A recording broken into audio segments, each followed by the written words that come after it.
என் அன்பு செல்லுமே, நீ பௌர்ணமி வெளிச்சத்தை பார்த்திருக்கிறாயா? பார்த்திருப்பாய்.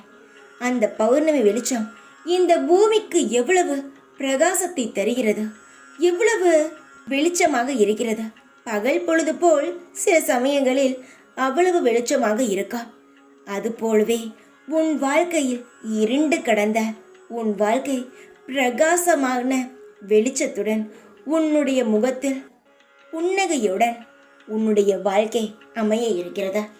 இதுவரை உன்னுடைய வாழ்க்கையில் பல கஷ்டங்கள், கவலைகள், சோகங்கள், தீர்க்க முடியாத காயங்களை கூட நீ பார்த்திருப்பாய். ஆனால் இனி அப்படியெல்லாம் இல்லாமல் கஷ்டங்கள் வந்தால் தீர்ந்து போகும், கவலைகள் வந்தால் ஓடிவிடும். இனி நடக்காதோ என்ற எண்ணமே வராது. நீ நினைத்தது அனைத்தும் நடக்கும். ஆனால் நல்லது மட்டுமே நடக்கும். நீ நினைப்பாய் ஏதேதோ, ஆனால் உன் வாழ்க்கைக்கு அது ஒத்து வருமா இல்லையா என்பது எனக்கு மட்டும்தானே தெரியும்.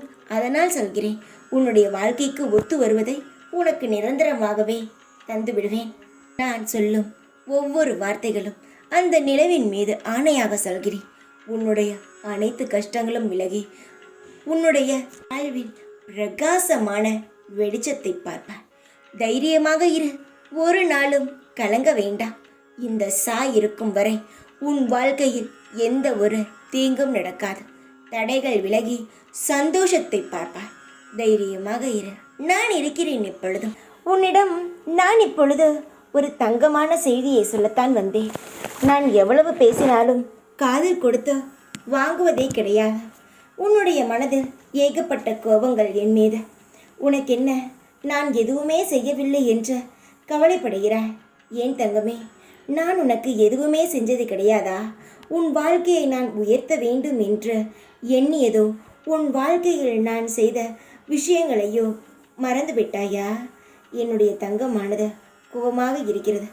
அதை அமைதிப்படுத்தத்தான் நான் இன்று உன்னை தேடி ஒரு பொன்னான பரிசை கொடுக்க வந்துள்ளேன். ஆம், பொன்னான பரிசுதான். உன் வாழ்க்கையில் பலரிடம் பார்த்து ஏங்கிய பொன்னான பரிசு. நீ இதுவரை எத்தனையோ செல்வங்களை உன் கையில் வைத்திருந்தாய். ஆனால் இப்பொழுது அது இருந்தும் இல்லாமலும் உன்னிடம் இருக்கிறதா? எப்படியாவது உன்னுடைய செல்வங்கள் அனைத்தும் உன்னிடமே வந்துவிட வேண்டும் என்று நினைக்கிறாய். ஆனால் கால சூழ்நிலையால் அது உன்னிடம் இன்னும் வராமல் இருக்கிறது. அதை திரும்பவும் உன்னிடமே தந்து உன் வாழ்க்கையில் இருக்கும் அனைத்து கஷ்டங்களையும் அடியுடன் எடுத்து உன்னுடைய வாழ்க்கையில் சந்தோஷங்களை அள்ளித்தரவே முடிவு செய்துவிட்டேன். என்னுடைய கையில் இருக்கும் ஒரு பொன்னான உறவு நீ, என்னுடைய நல்ல குழந்தை நீ. நீ கேட்டு நான் எப்படி தராமல் இருப்பேன் சாய்? நான் எல்லா செல்வங்களையும் உனக்கு மீட்டுத்தான் தரப்போகிறேன். வராமல் தடைப்பட்டு கொண்டு இருக்கும் உன்னுடைய செல்வங்களானது மீண்டும் தடையில்லாமல் உன்னிடம் வந்து சேரும். கவலைப்படாதே, தைரியமாக இரு. எப்பொழுதும் உன் கூடவே இருப்பேன் நான். ஓம் சாய்ராம்.